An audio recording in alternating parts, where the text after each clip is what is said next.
প্রথমেই রূপচাঁদা মাছগুলোকে খুব ভালো করে ফ্রেশ করে ধুয়ে নিয়েছি। তারপর এখানে লবণ, হলুদ, মরিচ একটু দিয়েছি, আদা রসুনের পেস্ট আর দিয়েছি সোয়া সস। যেহেতু এই মাছটা একটু আপনার নরম টাইপের হয়ে থাকে, তাই আমি এখানে একটু লেবুর রস দিয়ে ম্যারিনেট করে রেখেছিলাম। আপনারা চাইলে কিন্তু লেবুর রস কিংবা অল্প করে একটু সিরকা দিয়ে দিতে পারেন। 15-20 মিনিটের মতো ম্যারিনেট করে রেখে দিলে পরবর্তীতে ভাজার সময় কিন্তু আমার কাছে মনে হয় এটার ভেতরে পুরো মশলার ফ্লেভারটাও ঢুকে, আর যে সফটনেসটা মানে উল্টাতে পাল্টাতে গেলে ভেঙে যাওয়ার একটা ব্যাপার থাকে, সেই ব্যাপারটাও অনেকাংশে কমে আসে।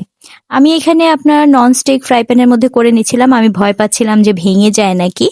তো মোটামুটি এক পিঠ হয়ে যাওয়ার পর আরেক পিঠ খুব সাবধানে উল্টে দিতে হবে।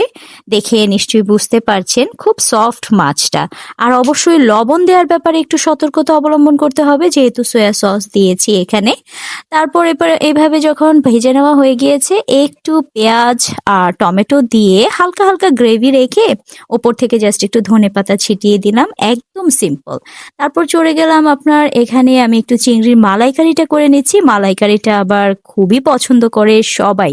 যাকে যাকে আমি খাইয়েছি সবাই দ্বিতীয়বার করে রিকোয়েস্ট করবে যে আসছি অবশ্যই মালাইকারিটা করবে। তো যাই হোক, এই তো এইভাবে প্রথমে দু পিঠ আমি ভেজে নিচ্ছি একেবারে কিন্তু এখানে কোনো মশলা ম্যারিনেশনের কিছু নেই।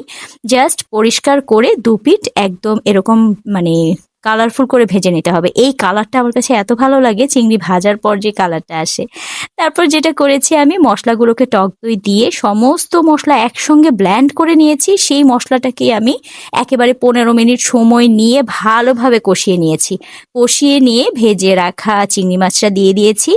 আর ওই যে বলি আপনাদেরকে, আমি সব সময় এর আগেও আমি কয়েকবার বলেছি, ডাবের যে নরম শাঁসটা থাকে মানে মোটামুটি একেবারে যে সফট সেটা না, একটু হয়েছে বাট নারকেল না, হ্যাঁ, সেটাকে ব্ল্যান্ড করে এভাবে এটার উপর দিয়ে দিতে হবে। এত দুর্দান্ত একটা টেস্ট আসে, ফ্লেভার বলেন বা টেস্ট, জাস্ট একবার ট্রাই করে দেখবেন, তারপর আমাকে কমেন্ট করবেন।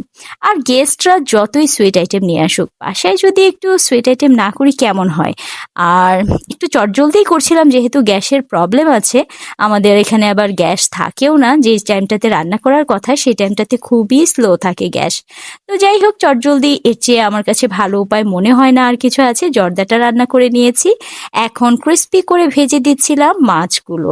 মানে কি বলবো, মানে এই সময়টাতেই গ্যাসের প্রবলেমটা থাকে, তাই একটু করতেও লেট হয়ে গিয়েছিল। তবে আলহামদুলিল্লাহ মানে সময়ের মধ্যে করতে পেরেছি, আমার ভীষণ ভালো লাগছে। আমি নিজেকে নিয়ে হ্যাপি, নিজেকে নিয়ে আমার কোনো কমপ্লেন নেই। কারণ আমার কাছে না ওই যে মাস্টার শেফের যে প্রেশার রাউন্ডগুলো থাকে না, ওরকম মনে হয় যে মানে এটা একটা চ্যালেঞ্জ, সময়ের মধ্যে করতে পারলে ভালো লাগবে। তো এই ছিল আর কি, ছোটখাটো একটু হিজিবিজি একটা ব্লগের মতন করেছি, টুকটাক একটু রেসিপিও শেয়ার করার চেষ্টা করলাম। আর পোলাওটাতে দিয়েছি আমি খুবই অল্প পানি, কারণ ওই যে বললাম যে গ্যাসের প্রেশারটা কম ছিল, যার জন্য একটু মানে ট্রিকি ওয়েতে করে নিতে হয়েছে। তো এই তো আলহামদুলিল্লাহ আলহামদুলিল্লাহ, একটু দেরি হয়েছে বাট খাবারগুলো অনেক মজা হয়েছে। চিকেনের রোস্ট ছিল, মালাইকারি ছিল, ফিশ ফ্রাইটাও একদম গরম গরম সার্ভ করতে পেরেছিলাম। তো আলহামদুলিল্লাহ গেস্টরা সবাই খেতে বসে গিয়েছে। আর আমি আসলে গেস্টদেরকে দেখাতে চাই না, কারণ তারা অনেক সময় আনকমফোর্টেবল ফিল করে, আর এটা উচিতও না। কেউ যদি অনুমতি দেয় সেটা আলাদা ব্যাপার। তো আজ চলে যাচ্ছি, দেখা হচ্ছে পরবর্তী ভিডিওতে। Thanks for watching.